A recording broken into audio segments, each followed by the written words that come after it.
guys, welcome to another week of WoW Weekly with Myst. And for this week, we have a pretty mellow week. So it'll be Mythic Dungeons is the weekly. The weekly PvP Brawl is Temple of Hot Mogu, my favorite. And then on July 22nd, we will have the Auction House Dance Party that lasts a day.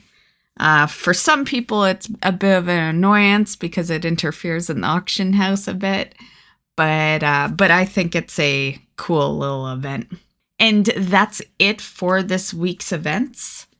So this past week was the new patch 10.15, and it came with some issues for sure. There was a Mythic Plus issue where that was disabled for a day because people could go in, throw a high level key in and walk out, and it would like show up as a completed, say it was a 30, it would be like a completed 30 in like a minute. And there was definitely some exploiting on that one. I saw one person with, 3 1-minute timers on different keys. So yeah, there was definitely that. But that's been fixed. And Mythic Plus it was only down for a day, but still, it was down long enough because people like their M pluses, right? So there's lots of people in the game that's all they do. So yeah, I'm sure they were bored that day. And then pretty much right after that got fixed, the cross trading developed an issue. So cross realm trading has been disabled, and at the time of me recording this, it's still disabled. So we may not see cross-realm trading become available till the reset actually happens on Tuesday, but we'll see. Basically, the issue with the cross-realm is that it was affecting the stability of the servers. So some servers were crashing because of cross-realm trading. So as promised, I told you guys I would let you know when the second wave of Blizzcon tickets is available. That is going to be this weekend on Saturday, July 22nd at 10 a.m. Pacific. You will be able to get your hands on a last chance of your Blizzcon tickets. Well, a last chance at legit buying them. So these are the prices. Good luck if you're still trying to get the BlizzCon tickets. Next is we got a new 6-month subscription bundle. So this is for the Wanderous Wave Whisker mount. It actually came with a pet as well. The mount is available in retail, but the pet is only usable in Classic. And the pet is called Glub. Worth noting that if you're on a 1 year, if you did the 1 year subscription from before, this is basically a free mount. I got it for free. It was a gift in my BattleNet, because you're technically still in a subscription that's going for more or less another 6 months. So that's why they do that. Personally, this 1 year subscription was actually a really good deal now that I think about it. One, I have a nice unique Murloc mount, and at least for a bit. And two, this is the second 6 month I've taken advantage of in the 1 year bundle. So I got the goodies for the 1 year bundle, and then I got the goodies for the 6-month sub that came before the 1 year bundle, and now the 6-month sub that came after. So that's like, pretty much my 1 year covered 2 years more or less. Also, like a day or two after the Wave Whisker showed up, another mount showed up with a pet. So this is the Mighty Kodo pack. It's a mount and pet bundle, so it comes together just like the other one. The only difference is the pet is retail. So both can be used in retail. So this will cost you $25 US on the store. And speaking of the store, if you aren't part of a current subscription and you didn't want to subscribe, you can buy that wondrous Wave Whisker on the store as well for $25 US. And also worth noting, since I'm looking at the store right now as I say this, I am noticing that the bunny is on there. That the bunny was from, I got it with this 1 year as well because it was part of the whole shebang, right? So the bunny is from the previous 6-month bundle, if I remember right. And yeah, that's on the store as well. So if you don't do like bundle packs and stuff like that, there's actually 3 new mounts for you on the store because the Jade Bunny, which is Jade Bright Foreseer, Wondrous Wave Whisker, and then the Armored Siege Kodo with his pet. So next is something that I'll tell you about, but I can't really show you much because it's all kind of grayed out and stuff. But McFarlane Toys tweeted out like a sneak peek of some WoW items that they plan on providing through their shop. So it's going to have like collectible figures of Diablo, World of Warcraft, and Warcraft Arclight Rumble. So they're saying that it'll come this fall, but this is all I can really show you. They kind of showed off like a couple of grayed out pictures. And yeah, that's there's really not much to show. We'll see more in the fall. Yeah. Okay, so next up, the sell all junk feature that was supposed to go into effect with this patch is delayed until 10.17. So I find it interesting how they couldn't just delay it till the reset. You know, like we've had a sell all junk add-on in the game for many, many years, but Blizzard themselves can't find a way to implement it properly into their system. Yeah, so anyway, keep using your add-on. This one will not go into effect until the next patch. On the topic of M+, the Vortex Pinnacle archaeology buff has been removed. Basically, you could previously turn the archaeology item into get a buff called Whisper of the Djinn, and it kind of helped heals, right? Like the tooltip on it is exposure to this magical smoke heals your wounds and replenishes your mana slowly over time. Only active in Vortex Pinnacle, but that's no longer the case. It's disabled. So yeah, clearly they thought it was easy mode for heals. And when you were pushing keys, like higher end keys, it could help. It was a lot of help for those. Now, the interesting part is that, you know, it's not like we just got a new season or anything. It's been, 10 weeks roughly of this dungeon. So, yeah. But rumor is that it probably was disabled mainly due to the upcoming Great Push tournament that's about to start. So, yeah. So, you know, if you're a healer, just watch your mana a little more in the dungeon. Especially if you were using the buff, because you'd be kind of used to it now after 10 weeks. Also on the topic of M+, next week there's going to be a catch-up system. The conquest cap will be lifted next week. Okay, so these will require Challenger 1 in Season 2, have item level 498 gear, and the cost is 375 conquest. So that's the PvP end of things. PvE, Spinsawa in Zaralek Caverns will sell the Valor boxes, which is called the Volcanic Equipment Chest. And this will require a 1000 rating in M+ for Season 2. It'll have item level 398 gear, and it's going to cost 250 flight stones. So those two things go into effect with this next reset coming up. Okay, so some Warlock news. So as you know, with the patch came some pet customization and all that.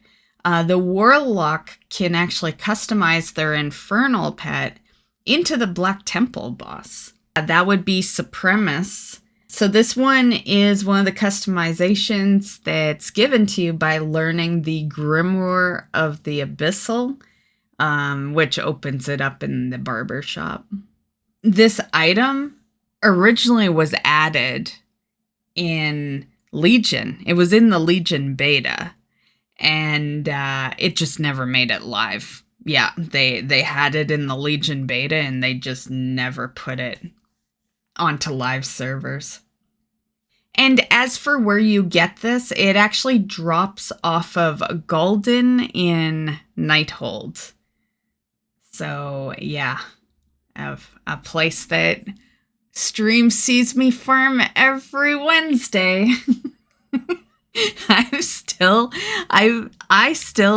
looted the Mythic Mount like, I don't know, a year or two ago.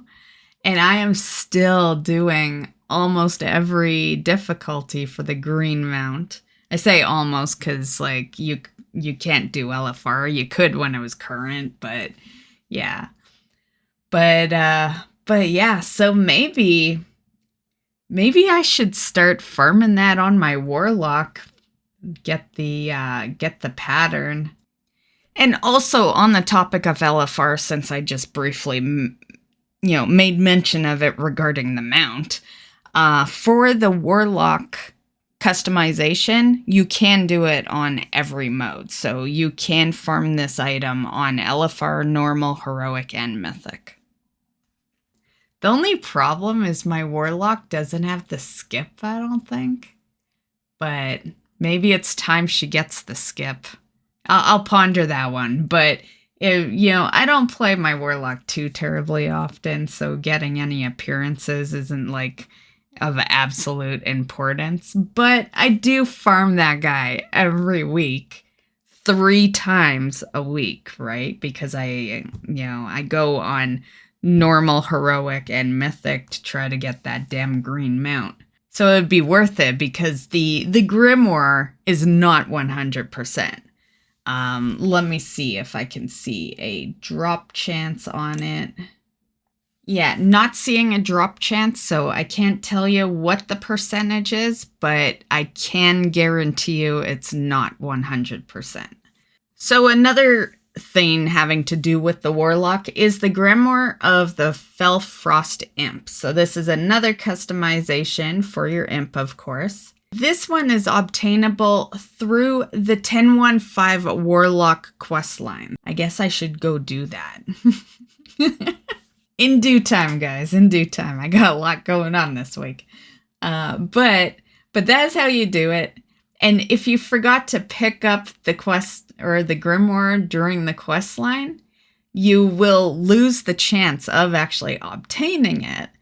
But the blue post that they put out this past week says that you could obtain it during the normal hours of Dark Moon Fair. Not sure what classifies as normal hours. I don't know. Is that like a 9 to 5 thing or? But either or, you can obtain it during Dark Moon Fair. So yeah.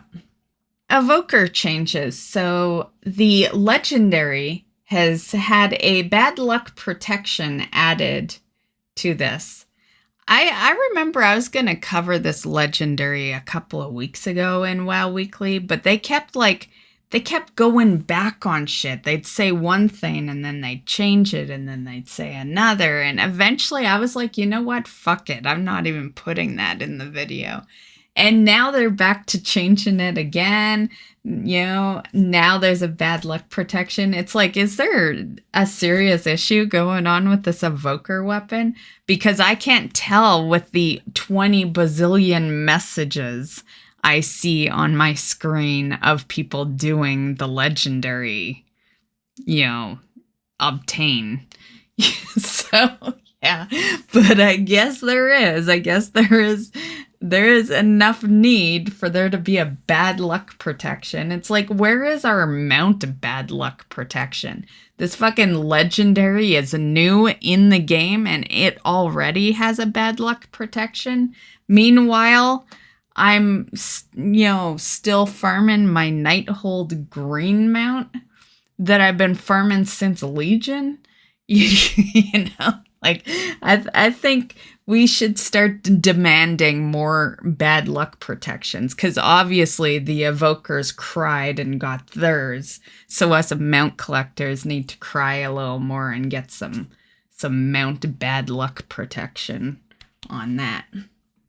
So it basically increases each time you defeat Scale Commander Sarkareth on Heroic or Mythic. Also on screen, I have the Mage Nerfs that will be happening on the weekly reset.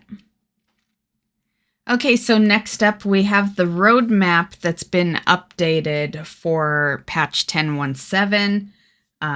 Pretty much as soon as they release a patch, they release the PTR for the next one. So we're already in the PTR for 10.17. And yeah, so basically the rest of the WoW news here is going to involve upcoming things in that patch.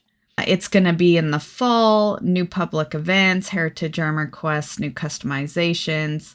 The Mega Dungeon will have heroic difficulty. That's when they split it up into 2 new story quests and also holiday refresh. You know, it's a 0.7. It's going to be a very, very minor patch. Possibly September, sometime before Brewfest. So speaking of some heritage armor and stuff, we have some for the Forsaken and the Night Elf. There's also 5 more skin colors available for the Forsaken. And some body tattoos coming for the Night Elf customization options. And also some customization for Draenei characters, which involve more skin colors. Also some hair colors and eye colors. There's also going to be some new mounts for 10.17. And what we know so far is these 4. I'm sure we'll see some more along the way. This is just the beginning. But we know of 2 Infernals at the moment. So there'll be the Cold Flame Infernal, which is stating it's going to come from the trading post, as well as the Flare Core Infernal. So upcoming trading post rewards. The Giant Murloc, which I was really surprised to see because I'm literally still in the 1-year sub pack of the original Murloc mount. So yeah, I was very shocked to see them bring a reskin of a new mount that isn't even done the promotion yet. Yeah, but it is a very cool color. This is going to be on the shop, which makes sense because, you know, the original is basically a shop mount. But I do really like the colors. I love my Murloc pet right now, too. The original one is like red and yellow. I'll pop it on screen. But I think there's yellow in it anyway. It's red. But I do love purple. And pink goes really well with purple. Like, this is an awesome chick mount. I'm just going to say. Yeah. Looking forward to that one. So that'll probably be a $25, you know, mount purchase. One compliment I've gotten, you know, when being on my Murloc mount is it is pretty unique to people who didn't know it was part of the 1 year. I do get messages every so often on it. And then the other part is how you get on the mount. I've been told it looks really cool. I've actually been asked to get off the mount and get back on it so people could see it. What happens is the mount kind of like leaps forward and then you hop on it. And yeah, it's very cool. And then the fourth mount that we know of is potentially an anniversary mount. Now, we don't know that for sure, but potentially. The reason they're figuring this is because of who it drops off of. It's going to drop off of Doomwalker out in Teneris. So that's basically where we got the Illidari Doomhawk mount from. The mount is called Azir World Chiller. I actually think this is a very possible, and you'll see why after I post the next thing, but there is a pet that suits that theme linked to being an anniversary item because it was found near anniversary icons, right? And yeah, so I definitely believe this one. I believe that it is an anniversary mount. Will it come off Doomwalker? I don't know. I don't know if they'd have like another mount that drops off the same boss there, but I definitely believe that it is an anniversary mount with a matching pet, which we will go over right now. Next up, we have Lil Frostwing. So he has been added to the 1017 PTR. So he's like a frosted version of Lil Deathwing. For those that don't have Lil Deathwing, it came from the Cataclysm Collector's Edition. We are left to more or less speculate that this is going to be the 19th anniversary pet, which would be showing up later on in the year. We have some Druid Transmogs. This is the Ashamane's Rebirth. Demon Hunter. This is Nathreza Blasphemer. The Monk, Possessed Watcher. Warrior, Savage Champion. Death Knight, Webbed Serenite. And the Warlock, Alluring Call. These shoulders here are labeled as Chromie shoulders, possibly a reward from doing Heroic Dawn. There's also been some new bags and belts data mined. So here's a couple of bags, a couple of belts, mining gear by the looks of it, and some goggles. And my favorite one out of the whole list is the Candy Cane Sword. And on the topic of holidays and stuff, there is some holiday dragon riding customizations coming in 1017. So here you can see a pirate theme going on with your Drake. And that's for the Highland Drake. The Windborn Drake is getting some Hollow's End armor, which I have covered in the past, but, we'll cover again to fulfill, the holiday topic. The Renewed Proto Drake is going to get some Brewfest armor. So you can see the keg at the back. The Cliffside Drake is going to get some Day of the Dead armor. So you can see the candles and all that. And that's what we know so far, but, that's pretty good. I would love to see some Christmas armor. Yeah, I would really, really like to see that. And we have a Drake missing in the list, right? Our new one that we just got from the trading post. So, maybe he could have some Christmas stuff. Okay, so that basically covers all the WoW news. We're just going to quickly go over the D4 season because that does start this week. That will start on Thursday, which is July 20th. So as far as time, it will start like in the morning. They're going to have the servers up at 10 a.m. Pacific time. I will be streaming it, but I won't be live at that time. I'm not going to make sure I'm on, at 10 a.m. Pacific to do the season. Yeah, I'm gonna be fairly casual for the seasons in D4. I've made mention that I enjoy the game, but it just doesn't hook me to where I like want to play it all the time.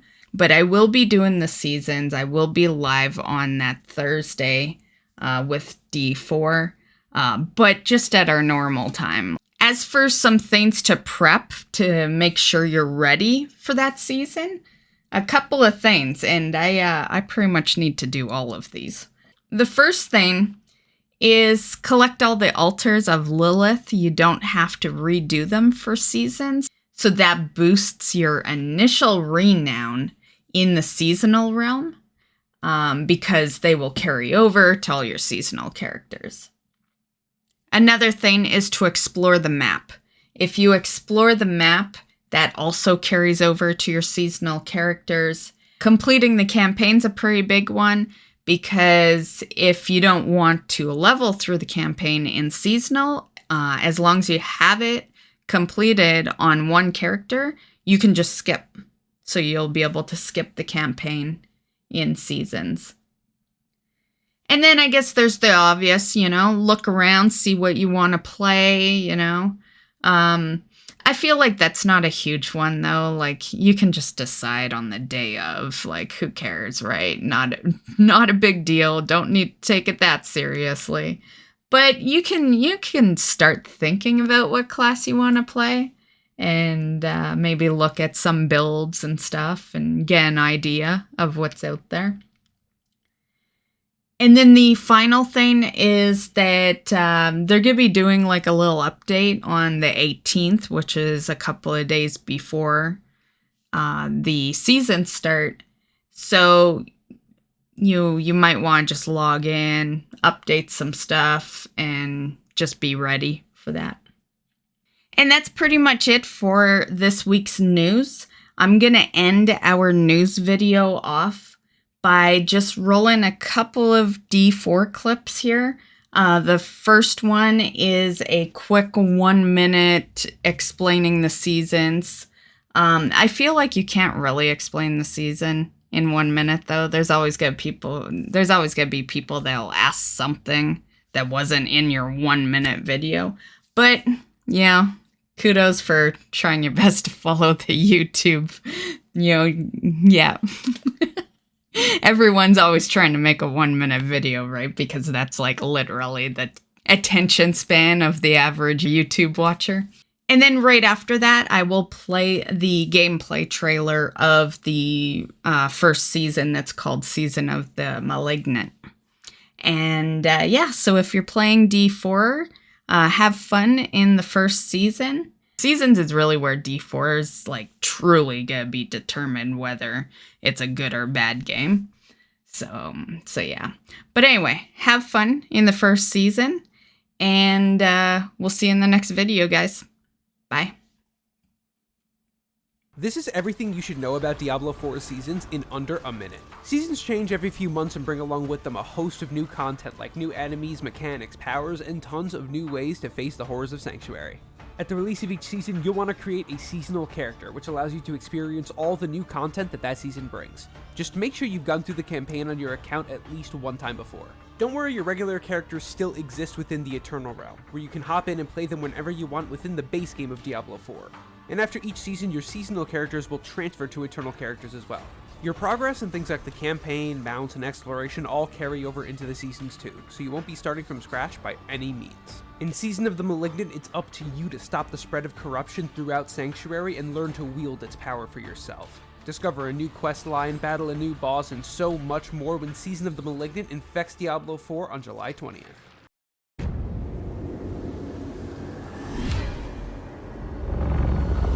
I am writing to you because although a great evil is receding from Sanctuary, a new festering curse now spreads its corruption across the land. More dangerous, more malignant than I could have imagined.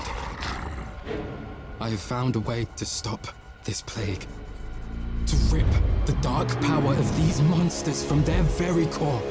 and turn it to our advantage in destroying them.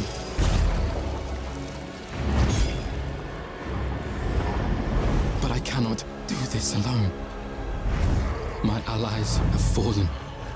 My strength is dwindling. The Malignant are relentless and without mercy. I need help.